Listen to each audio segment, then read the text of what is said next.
खुशामदीद नाज़रीन किराम, सामीन किराम, ज़ाब्ता दीवानी उसके तहत दफ़ा 22, 23, 24 क्या कहते हैं, ये तीनों दफ़ात सेक्शन 22, 23 एंड 24 ये पार्टीज़ के हक़ में जाते हैं। जब कभी कोई ऐसे हालात पैदा होते हैं और वो पार्टीज़ या उनमें से कोई पार्टी अपना केस ट्रांसफ़र करना चाहती है तो अपनी दरख्वास्त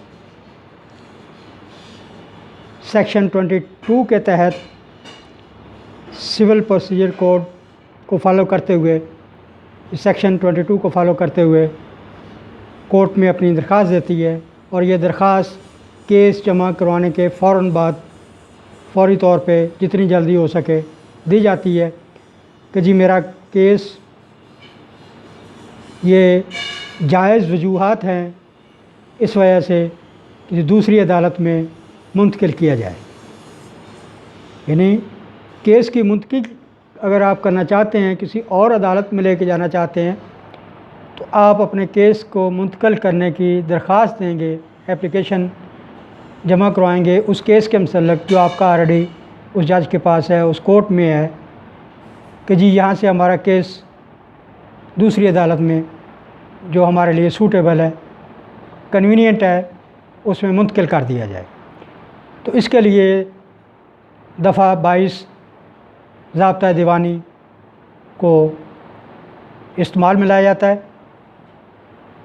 दफ़ा 23 जो है, हाँ, दफ़ा 22 में ये बहुत ज़रूरी है कि मुंतकिल करने से पहले कोर्ट जो है जिसमें वो केस लगा हुआ है वो नोटिस भिजवाती है दोनों पार्टियों को, और ये बहुत ज़रूरी है।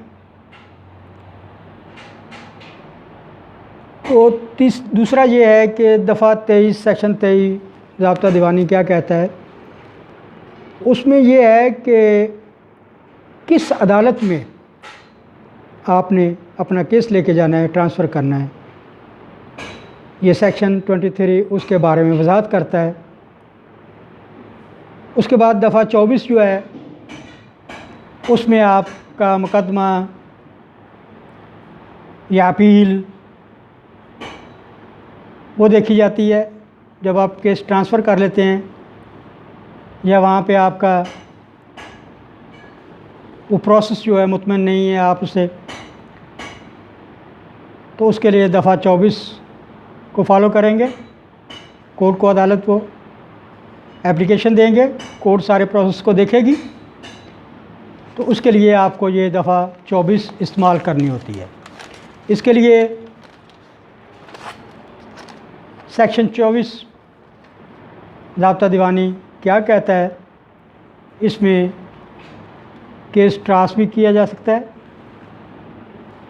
आप मुंतकिल भी कर सकते हैं या फिर विड्रॉल भी किया जा सकता है। ये दफ़ा 24 है। इसके लिए आपको on the application of any of the parties and after notice to the parties and after hearing of such of them as desired to be heard of or of its own motion without such notice, the High Court or the District Court may at any stage transfer any suit for appeal and other proceedings pending before it for the trial disposal of any court subordinate to it.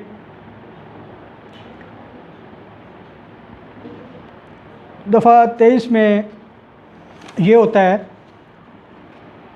कि court को application कैसे देनी होती है।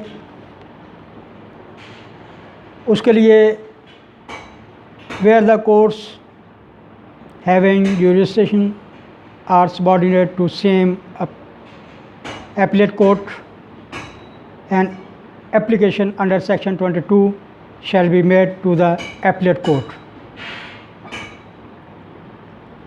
where such courts are subordinate to different appellate courts but to the same High Court, the application shall be made to the said High Court under Section 23।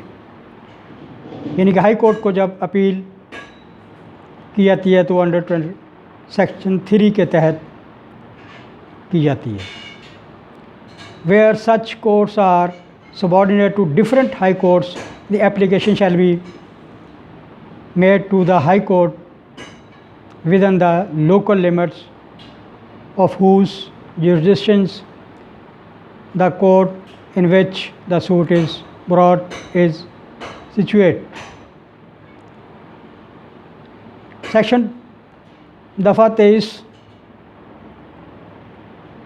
एक platform मुहैया करता है कि आपने किस तरह एप्लीकेशन देनी है और हाई कोर्ट को देनी है और किस बेसिस पे किस तरह देनी है।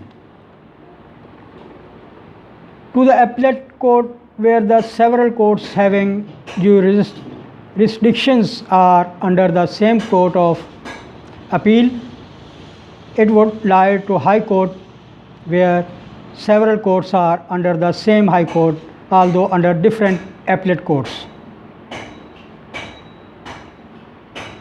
इसमें इम्पॉर्टेंट अहम चीज़ ये होती है दफ़ा 23 के अंदर, जज sitting on the original side is not subordinate to the high court.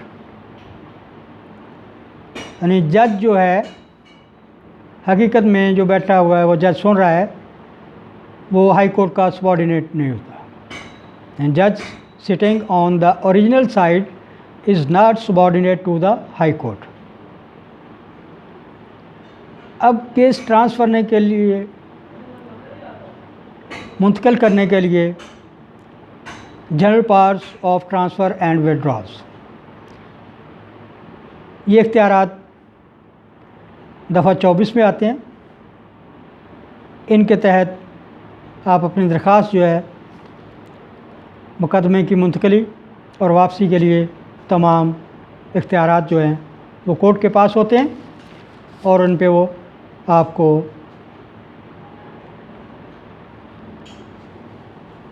आपका केस मुंतकिल करने के लिए इजाज़त देती है। उससे पहले वो नोटिस देती है, फिर केस किस कोर्ट में एपलेट कोर्ट में ट्रांसफ़र होता है, वहाँ से आपके मुंतकिली करना चाहते हैं अंडर सेक्शन 24 में हाई कोर्ट के पास आ जाता है।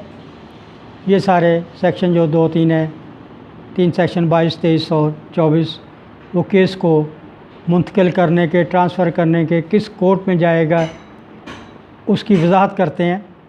मेरे चैनल को सब्सक्राइब भी करें और लाइक भी करें। अपनी आरात से कमेंट्स में आगाह करते रहें। Thank you very much.